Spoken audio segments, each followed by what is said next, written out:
Here is a short background to the 1932 lecture that challenges anyone who dares to project the transcendently divine supreme with any mundane mortal projection or imagination of a human form, animal form, or in between. 7,500 words once spoken just 10 years after Einstein won his 1922 Nobel Prize for his theory of relativity, overturning 2 centuries of a Newtonian law. So with the speed of printed knowledge in those days, you'll be surprised to hear words like synthetic, zoomorph, and anthropomorphist, when in fact, these were deductive logic words, used 100 and even 300 years before Srila Bhaktisiddhanta Sarasvati Thakura Prabhupada's short dissertation called Relative Worlds in Calcutta, now Calicut, Bharat. My friends, with profound respect, I come to offer a few words of relativity and absolute, which may prove to be conflicting with each other at first sight, but the harmony wanted by both of them should be secured to reach the unique position of the truth, who has no deviation. The negative idea of our present-day experience through inadequate senses on the temporal plane does not include the full description of the absolute truth, in whom some other planes cannot have lien to co-share. The synthetic method need not to be confused with the analytic process. Neither the darkness should be accepted as light to explain our observing stand. The activities of our present senses over phenomenal representations have impressed us with a particular designation, which should in no case be ascribed to the manifested region of absolute, where our deformed senses and their objects should not be thrust with equal vehemence, as we are apt to apply in our present sphere. The transcendental specification does not submit to any limited sense of an enjoyer, but the cogent energy of the transcendence always exhibits a supernatural predominating and justifying aspect to regulate and short-sighted views entertained in the temporal region. A close attention will, I am sure, convince every recipient if he is amenable to see things from different positions. So I take the liberty of asking everybody not to submit to the current views of many bearing an enjoying mood. A real inquiry with submission for utilizing the same will ensure the safety of truth. In cases of non-absolute subjects, an opposing party can have full claim to contradict or challenge, whereas in the absolute, no such second part is possible. Among the considerate who are watching the career of the Supreme Lord Sri Krishna Chaitanya on his return to Nadia from Gaya, the people of Sri Mayapur noticed his marked deviation from the former character of the Lord. They observed him to discourage the impersonalism of the ascetic Prakashananda, who was alleged to have been inculcating an unassorted epistemology which went to show the dragging of the conception of the absolute to a region devoid of manifestive sentiency. So the Supreme Lord compared the ascetic's ways and methods to those of a villain wanting to sever asunder the all-charming eternal limbs of the personality of Godhead. The discouraging tone and positive nullification of the theory of the ascetic from the lips of the fountainhead of the theistic thesaurus brought a revolutionary effect on the pedantic mentality of the members of the then Center of Learning. These discouraging remarks of the Supreme Lord caused them to hold a poorer conception of the Lord, whom they found to have been belittling the mental acme of the pedantic insinuation. The pedagogic function of Lord Vishvambar was changed into that of a platform speaker, as a world teacher closely demonstrating his instructions in practice. This simple and illustrated version gave a clear understanding to those who had a scope of honest reading of the absolute eternal blissful knowledge. They understood that it was part and parcel of blasphemy to do away with the different parts of the transcendental structural entity of the fountainhead, who is instrumental, ablative, and locative of all immanence, transcendence, and phenomena.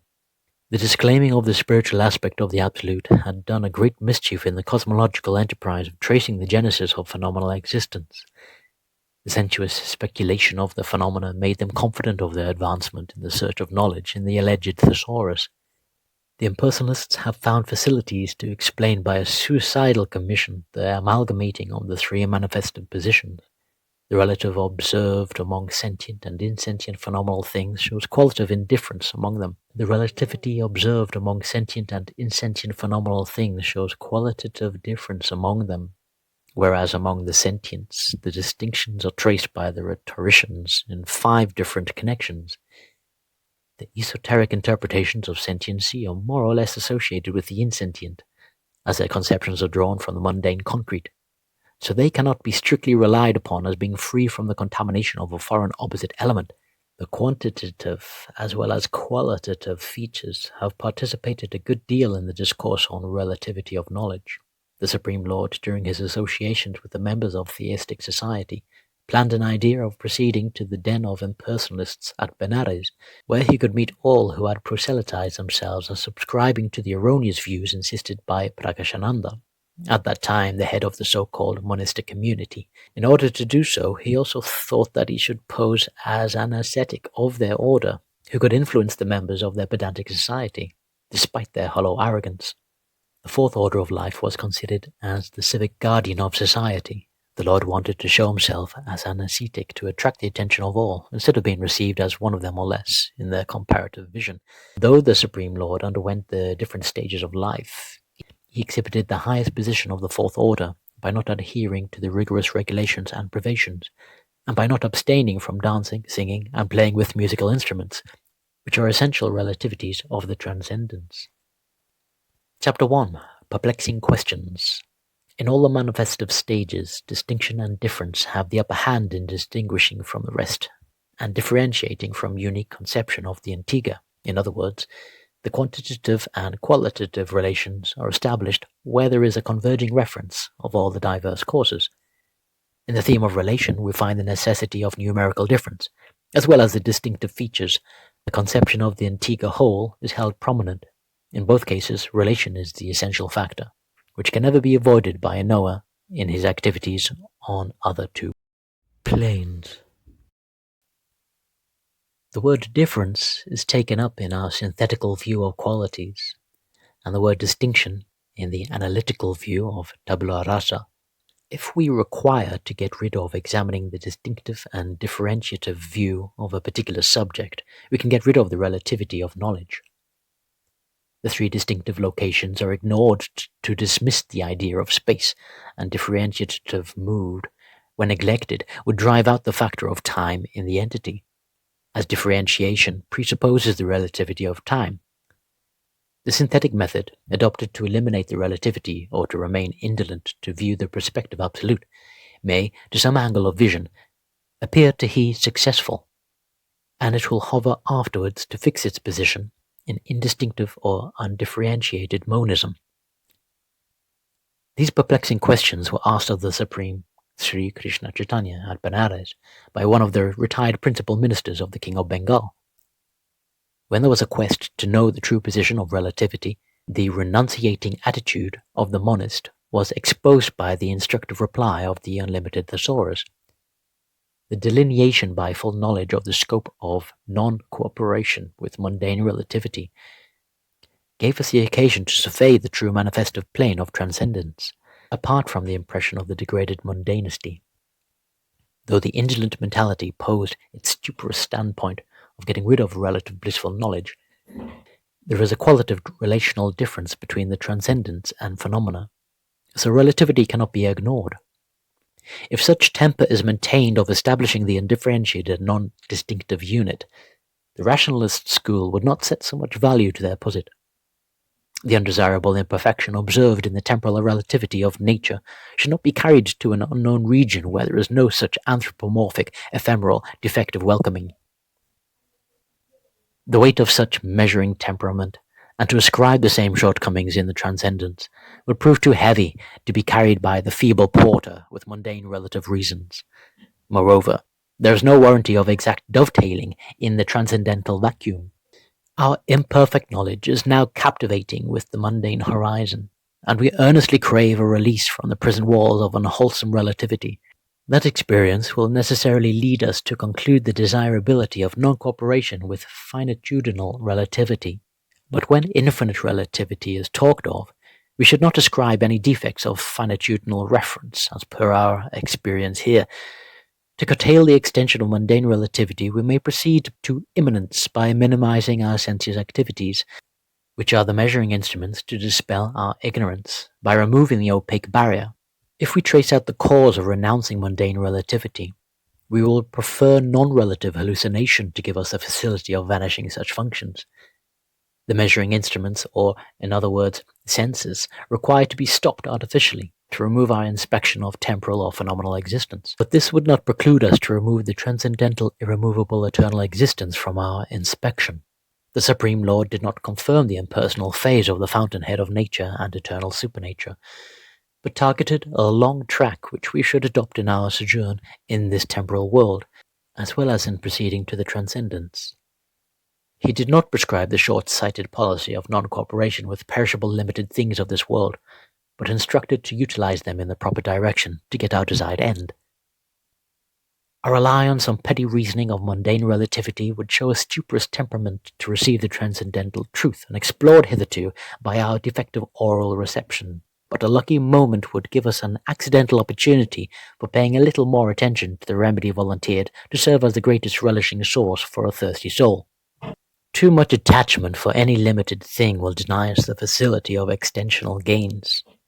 Though the policy of concentration is talked of very highly for our amelioration, too much affinity for a thing has produced marvelous results in a research scholar, whose object is to bring out hidden knowledge inherent in the outward object. The question of time has set up the function of acquired durability, thereby resembling the existence of the ephemera. As the research scholar, or the lover of a transitory object, is observed to be shifted elsewhere from the object of his quest, and as the object has a temporary existence with a susceptibility of transformation, such exertions are meant to be analogous to time with all earnestness. When the senses are gratified from the ample service of their need, the satiative sequel does not later on suit their purpose. The problem comes to be solved where to keep those objects of the senses if we require any relief from their exploiting invasions. Are we to stop the actuating of our senses or destroy the objects of our senses by devising some means? Chapter 2. The Answer Revealed. The enjoyer of the objects, as well as the enjoyed objects, are both situated in a tentative position of time. As the provisional existence and activities are captivated in a part of time, these discrepancies should be redressed to have a proper solution of these puzzling questions. We deal with the shaky non-absolute things, so we should have an inner desire to know the direction of the absolute. We have had an irrepressible function of handling the phenomenon by our senses, and also the objects of manipulation of the senses are found to be transformable. Because we are compelled to select our position at a place where there is no trouble, we therefore seek for deserting ourselves from all limiting platforms. Associating with the phenomenal objects has given vent to disruption, so dissociation is picked up as a remedy. How to handle this function should be the next question. By dissociation, we mean to get rid of the relativity of knowledge, to sacrifice our cognitive principle, as is inculcated by a certain school. Maximization of knowledge might swallow up the two different positions of observed and observer, and will proselytize to singular observation. In that case, the uninterrupted knowledge cannot fly rationally with the two wings of eternity and bliss. Although this seems to be secured by labor dissociation of manifestation, when we ascertain that non-cooperation will give us what we have sought, do we mean to make ourselves abstain from all necessities of life in order to gain perfect dissociation from the imperfect object? The answer will be no. We need not put a stop to receiving the necessities of life, but we accept those functional activities necessary for our definite purpose. We will welcome the manifestive aspect and finite inadequate things to serve as ingredients facilitating the eternal blissful knowledge, without any reference to our dislocated enjoying mood. If they form to be any use to the Absolute, the temporal and faulty phases are indirectly removed from the conception of such things, so we need not have any apprehension as to their unsuitability, and will discern the immaculated aspect of those things which otherwise prove snares to us if they are monopolized to our impure purpose. The insipid situation of an impersonal conception need not predominate over us as a settled fact. At the removal of our enjoying aspiration in connection with our temporal entities, we would naturally associate such things as elements incorporated with the Absolute. Then comes the question, What are the salient features of the Absolute, and what should be the nomenclature of the Absolute? The Absolute is evidently to welcome all sorts of manifestive nature, instead of lurking himself as the unknown in a region beyond our sensuous scope. Our sensuous activities are hitherto confined in non-absolute, and when we care most for the immutable situation of the Absolute, no mutability should dissuade us from the targeted object. If we can clear our position from serving transformable objects, and when we have only singular motive of serving the immutable Absolute, we must trace the connection of all manifestive things with him. This will give us the much coveted situation of continuing our living activities in his service in this world too, without an undesirable attitude of enjoying the same. The burden of enjoyment is now shifted to the Absolute, and we, being his irregular subservients, help him in serving by these ingredients, which are his imperishables, though they were acknowledged by us to have been meant for our use. So the greatest facility is accorded by our own serving temper, in place of our wrong enjoying mood, which proves fruitless in the long run. Dissociation from undesirable things, when we have a view of the eternal blissful knowledge, will be exactly dovetailed if we can trace out their connection with the Absolute, having no bearing of co-sharing with them, but simply to welcome them with the consideration that they have only eternal association.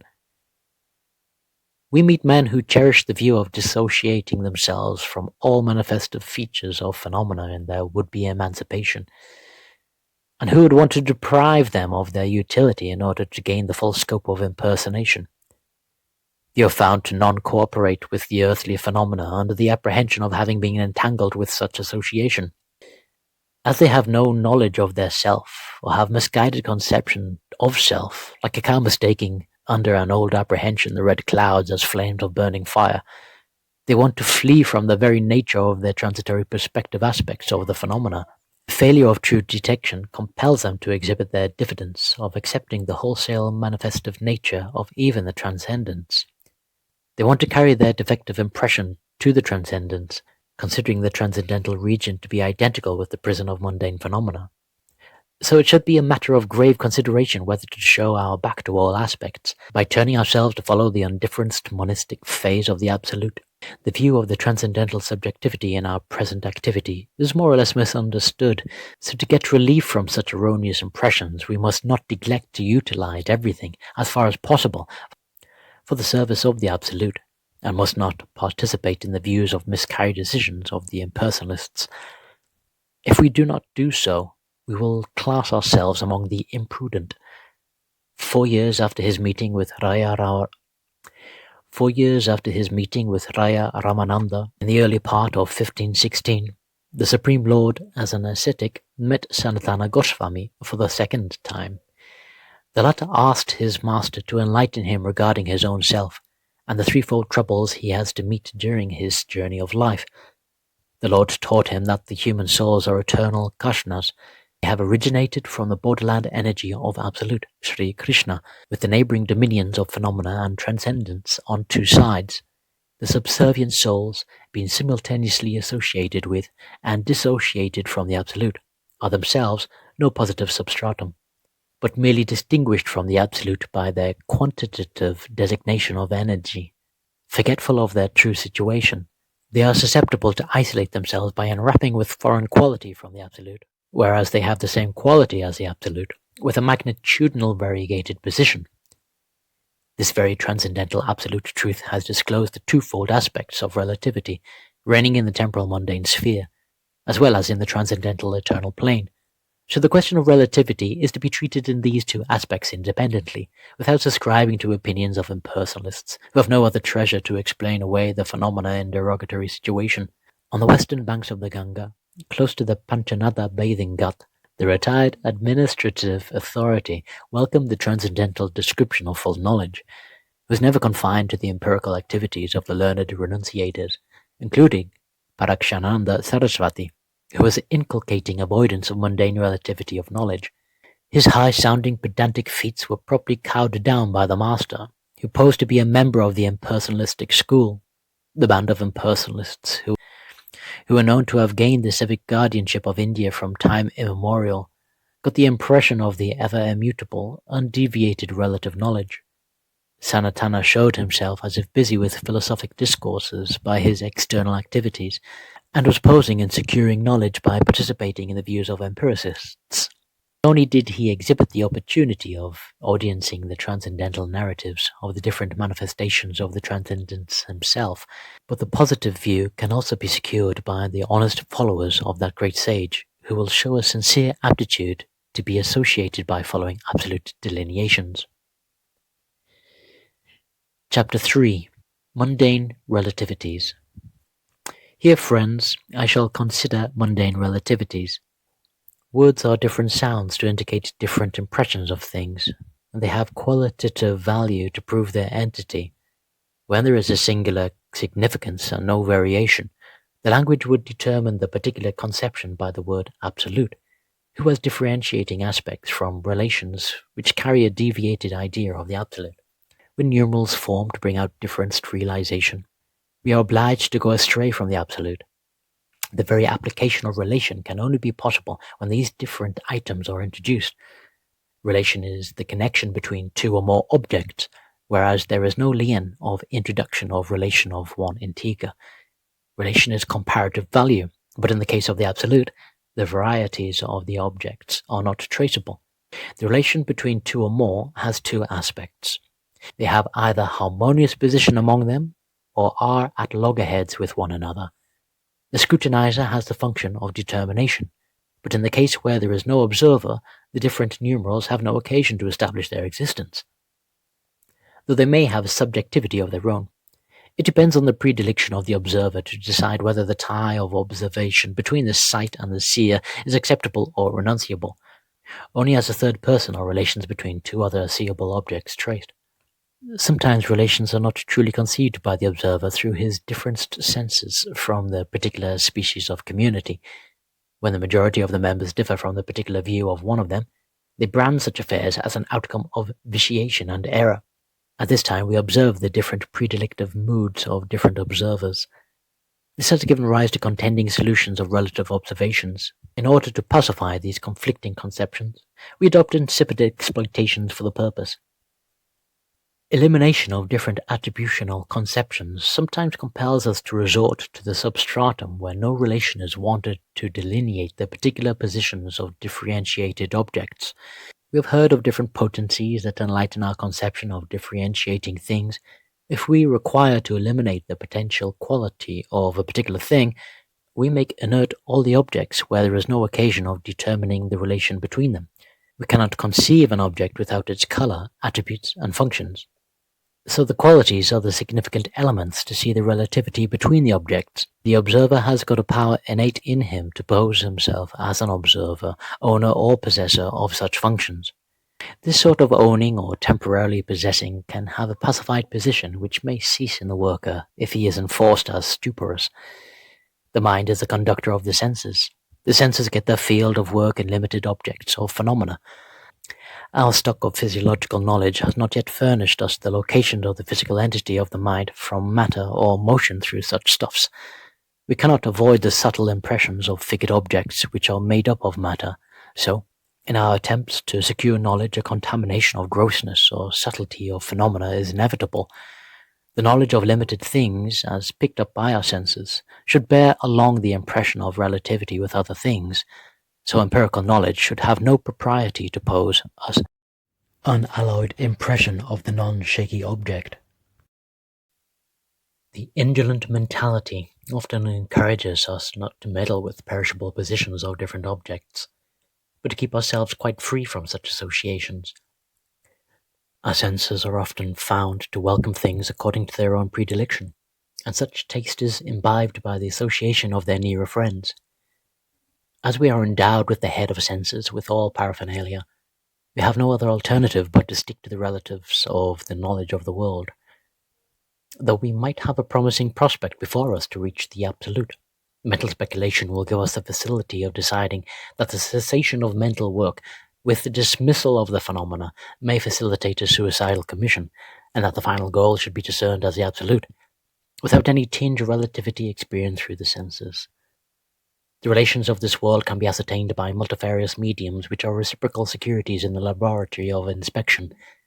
Our ocular activity would take the help between our previous and present convictions, size, color, distance, the difference between our previous convictions and present presentiment, comparative varieties, taste, etc.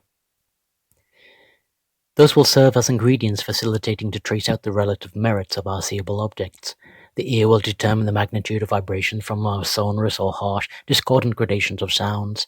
The nose has similar activity of receiving odors and stenches and different degrees of sense. Similarly, the tongue serves to vocalize sounds and have different tastes of pungent, saline, astringent, bitter, sour, and sweet articles of food. The skin feels different degrees of heat, catches infection, invigorates physique, and serves many purposes. The worldly relativity creates pain as well as pleasures in sentient beings. The relations between the two or more things show a compatibility with each other or one another, and in some cases they are incompatible. The relation between the observed and the observer proves to be inharmonious or exactly in conformity, which is, in other words, known as serving the predilection of the observer by such association. In the atmosphere of measurement, both quality and quantity are inevitable factors. They also prove the efficacy in distinguishing and differentiating the very conception of relations. The observer's association with the observed produces a condition of taste which is enjoyed by the observer and observed in the case where they are sentient beings. A peace-loving solution of the different disruptive situations will necessarily eliminate the factors of time and space and entity.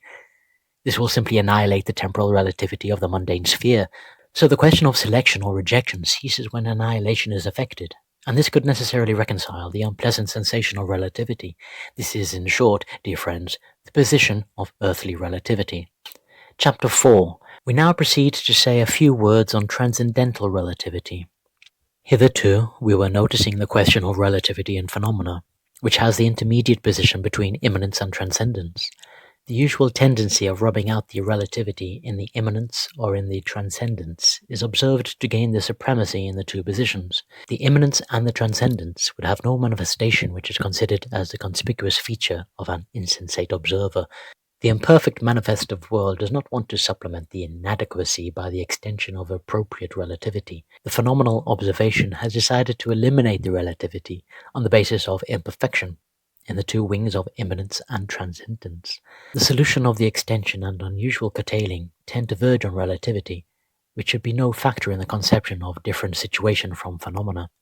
So transcendental relativity is quite unintelligible at the very outset, but we are out to deal with the same.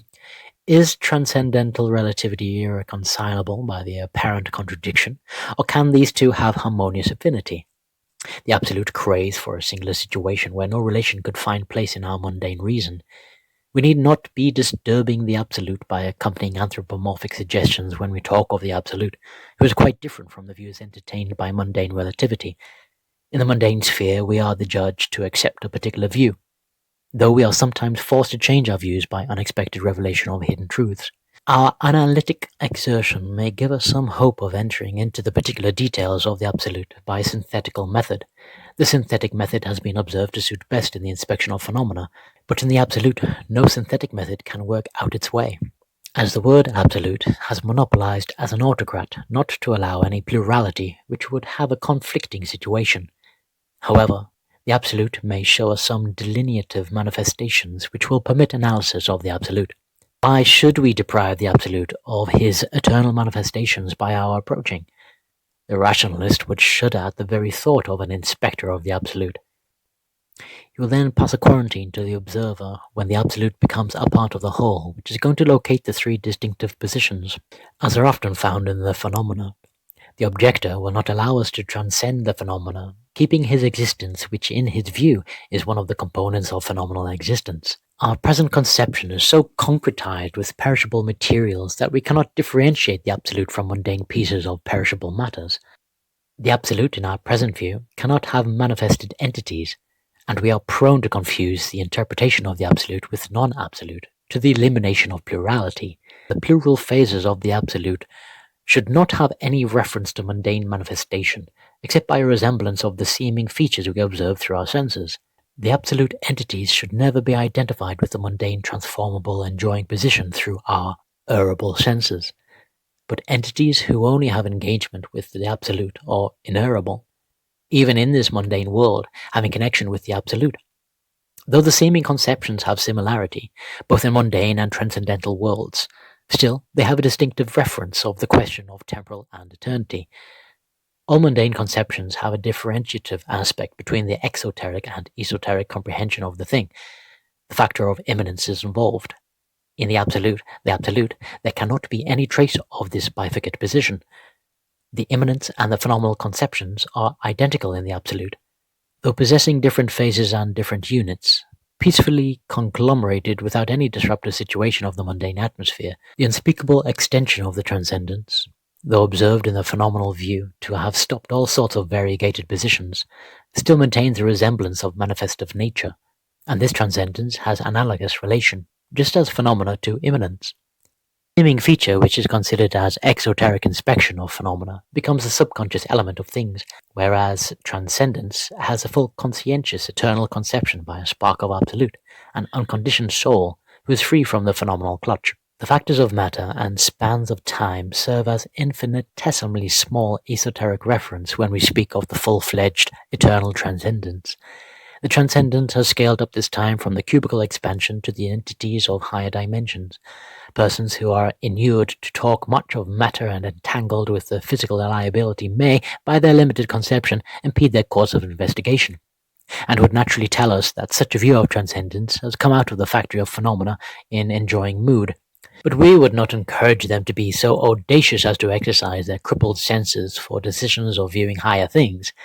The certitudinal Gnostics may rely on their mundane senses like the agnostics, and would like to exploit all healthy eternal feelings associated with the absolute harmony.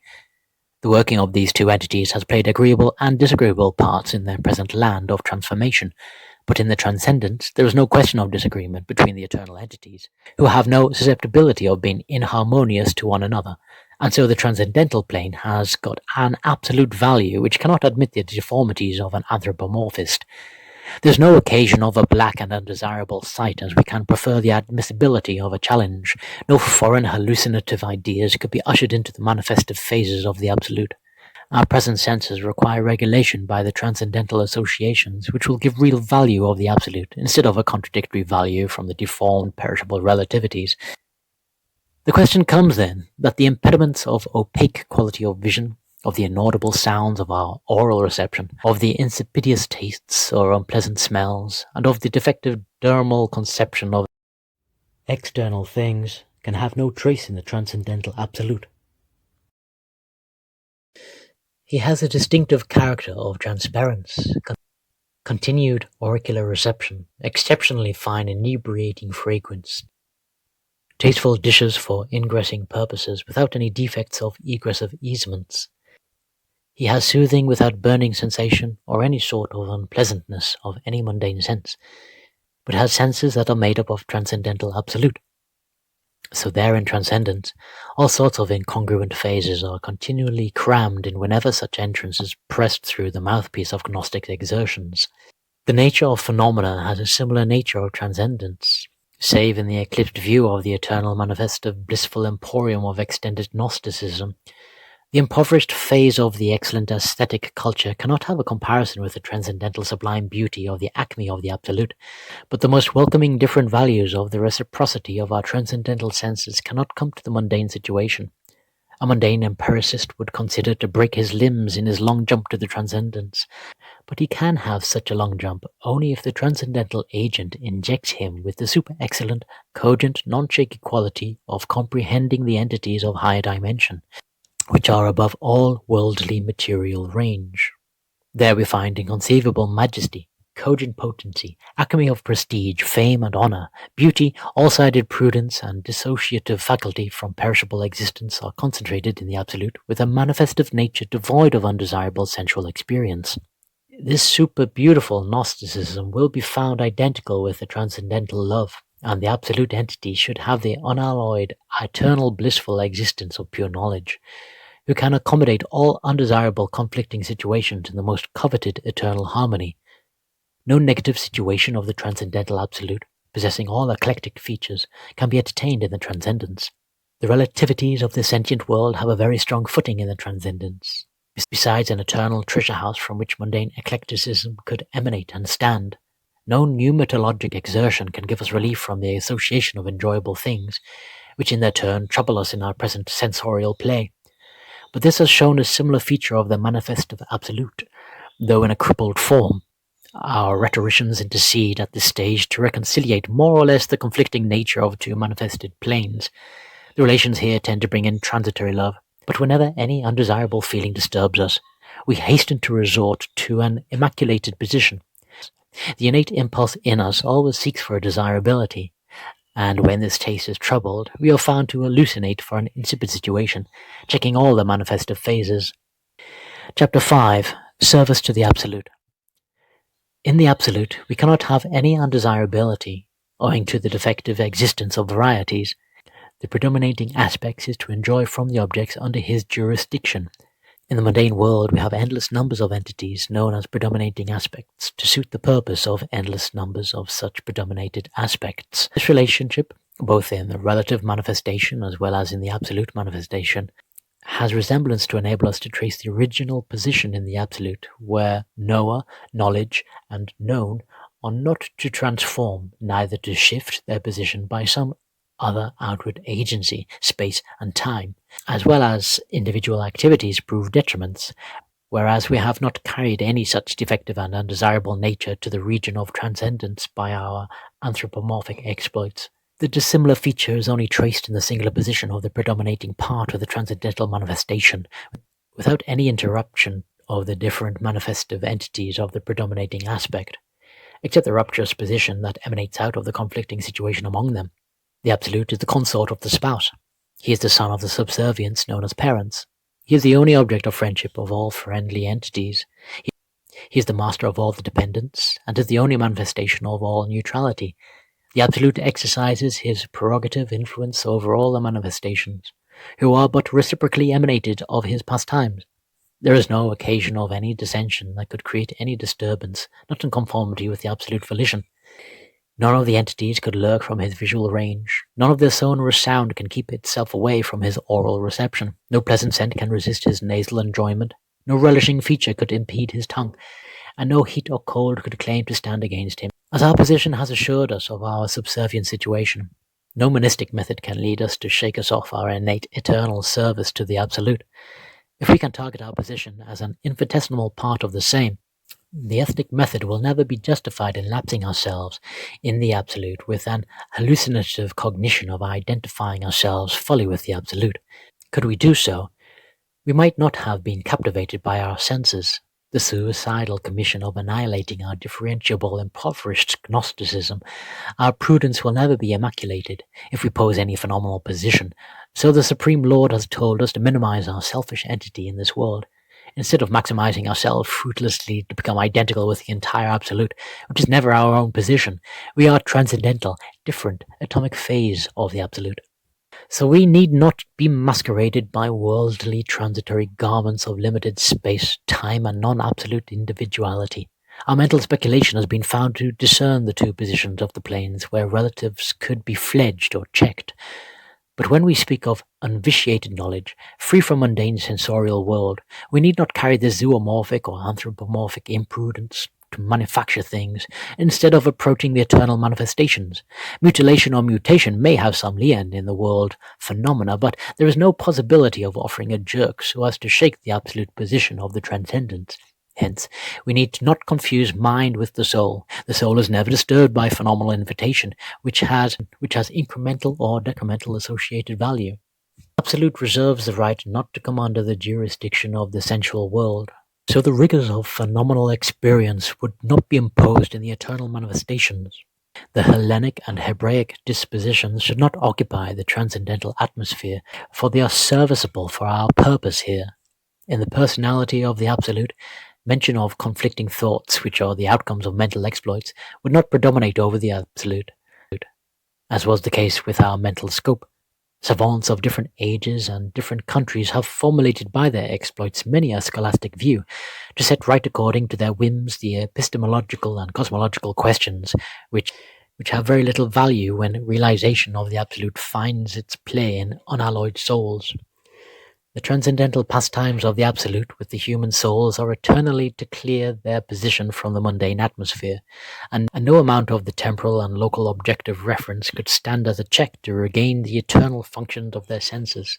When mundane relativities are associated in the transcendental manifested Absolute, we get a very ugly figure if we estimate from this level. Of course, all the secular branches of knowledge can have some propriety to help the devotees, but they cannot boast of their superior instructive chair above their recipients, who have got some other stuff, not exactly dovetailing the purpose of enjoying mental exploitations. All secular branches of knowledge should have a serving mood to those who have the only aptitude for serving the Absolute. If these objects of the phenomenal museum are meant for the enjoying purposes of some angular vision, it would be quite useless to apply them for such unserving local selfish interest.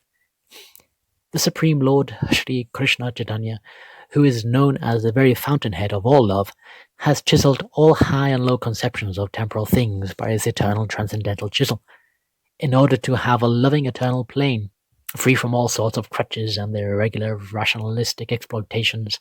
Although exploitation possesses a notoriety, and the rationale has some propriety to combat with his opponents by branding them to be less tactful, still, such ratiocinations must have the common object of the loving Absolute, and not rapturous irregularities. Final Chapter 6. Inconceivable Oneness and Difference. The intercession of the Supreme Lord Krishna Chaitanya among the members of the crowded rationalistic parliament has done incomparable eternal good to the agnostic world, as well as to the silly congregation of the so-called pedantic schools of mental speculation. The impersonal and personal conceptions of the Absolute were at loggerheads with each other. This has been pacified by his offering the interpretation of Achintya Beda Beda, which is inconceivable oneness and difference. The conventional social conflicting views also has a proper place in the hands of the Supreme Lord. When he taught Sri Sanatana not to renunciate from the manifestive phase of natural emanations, but to use them in quite a different way, so as not to be captivated by the glaring features of the sensorial plane of an individual averse to submit to the manifested Absolute with a devout demeanor. The Supreme Lord wanted all his apparently dissenting audience to take a line where they could make eternal progress of functioning their unalloyed souls, instead of keeping themselves under the prison bars of temporal senses. The Supreme Lord did not ask anybody to confine themselves in the short-sighted policy of altruism, where mundane relativity proved to be the emperor of the mental and physical empire. He advised everyone, right and left, high and low, not to be so sanguine to the temporal acquisitions formed by mundane relativities, but to extend their views to the Transcendental Museum, where they can have a comparative conception of their objects in view. People of this world are all shelved up in their secular enterprises, and thereby accuse themselves to be captivated by their own respective whims, and this association is meant for the transitory purposes. Everyone is vitally interested with the Absolute, and cannot possibly evade to associate himself with the question of the Absolute, except for the time being. All the attempts for any mundane acquisition can be retained. All things of other places cannot be had at a time, so a big gulf is to be crossed over to get the absolute knowledge. The partial Gnostic attempts of the empiricists would never permit them to come into touch with the Absolute, unless they have a submissive mood, a conciliatory habit of audiencing the transcendental sounds invoking to their ears. In the Absolute there is no occasion or material space to accommodate forms and their extensions. The infinitesimal Absolute does not require any such space. The intercession is so close that no material conception of space is to be intruded in his location. The relativity of the Absolute does not require any equality like that of mundane relativity. The question of extension does not vex a soul proper like that of a speculationist. So, impersonal propaganda to get rid of the defective views of mundane relativity has no lien in dealing with the theme of absolute relativity. The absolute individuation should not be placed on the rigors of vitiated space and notoriety of time. The relation in the absolute region should not be classed in the same category of heterogeneous afflictive situations, for his manifestive phases have no undesirability, hunger, thirst, pain and sorrow, etc. The human soul need not to be put with the corporal body, as he is evidently an incorporeal to the strictest sense. The soul need not to be put inside this tabernacle, or this subtle corporal bearing. We do not identify a reflection with the original entity, neither do we consider a spark of fire to be different from the flame itself. But we need not think that a reflection or a spark has diminished the total value of the Absolute by their different situation. We need not think that the infinitesimal Absolute is only an outer case of the body, or that it is interwoven with molecules of the frame. The individuality is relative to the whole, and no addition or subtraction can be effected by the intercession of anything between them, either space or form. This has given the rise to amalgamation or annihilation, the two perspective individualities, or personalities, instead of an eternal relative position. Relation and the two sides of the personalities should have no undesirable instigation of mental speculation. The Supreme Lord has pacified these conflicting conceptions, forwarded by the brands of rationalists, whose the absolute substratum has absolute energy, from which infinitesimal absolutes, as well as infinitesimal conditioned lives, are emanated or created. The relationship between mind and body need not be confused with the transcendental tie of relativity between the two quantitative phases of the absolute. As quantitative relation, there has not lost the position of the absolute. Or, in other words, we need not carry non-absolute being or a non-being thought of entity to the region of the absolute. The prohibition of the encroachments by the limited entities to the region of the absolute should in no case be neglected. In conclusion, I would thank you all, my friends, for the splendid response you have made to our humble call, and the patient hearing you have so kindly given me this afternoon. We had too vast a theme before us, and short is the time you can spare. So tonight, I shall be satisfied with a short dissertation and close, for the time being, the crater of the volcano of thoughts on the Transcendental Relativities, which once had their most forcible and soul-stirring outbursts before Sri Sanatana Goswami.